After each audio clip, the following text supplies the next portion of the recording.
Welcome to Legend Architects.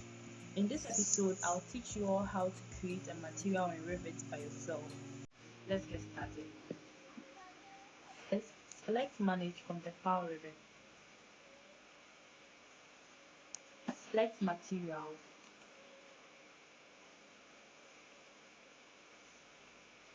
From the Material browser, come down and click on Create New Materials.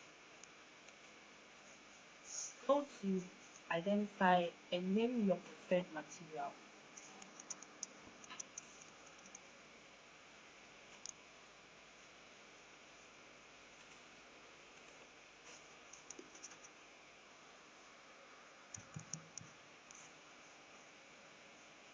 Now, come back again and select Asset Browser.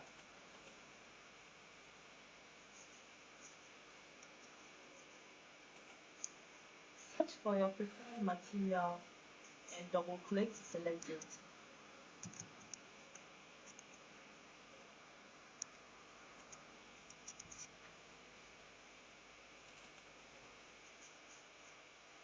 Now hit on Apply and OK.